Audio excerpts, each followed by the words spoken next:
নমস্কাৰ, সুপ্ৰভাত। মোৰ Stoic situation 369 নামৰ চেনেলটোলৈ মই আপোনালোক সকলোকে স্বাগতম জনাইছোঁ। এই চেনেলটোত মই কিছুমান দৰকাৰী কথা কিছুমান কওঁ আৰু মনৰ অনুভৱ কিছুমানো ব্যক্ত কৰোঁ। আজি মই ক'ব খুজিছোঁ, মই কেৰেলাৰ পৰা এটা বস্তু ছিঙি আনিছিলোঁ। সেই বস্তুটো হৈছে এইটো অঞ্জীৰ বুলি কয় এইটো, আৰু দেখাত ডিমৰুৰ নিচিনা, আৰু গছজোপাও ডিমৰুৰ নিচিনা, পাতবোৰো ডিমৰু পাতৰ লগত একেই। এইটো হ'ল অঞ্জীৰ।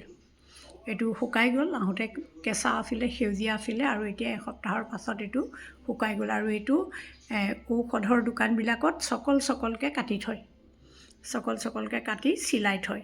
আৰু এইটো মই পাহৰি গৈছোঁ ঔষধি হিচাপেই ব্যৱহাৰ কৰে, কিন্তু চুগাৰ কমাবলৈ ব্যৱহাৰ কৰে নেকি, সেইটো কিন্তু মই পাহৰি গৈছোঁ। আপোনালোকে এবাৰ চাব। এইটো অঞ্জীৰ এনেকুৱা ডিমৰুটোৱেই, কিন্তু তল চাইডে বহল আৰু ঘূৰণীয়া। ধন্যবাদ।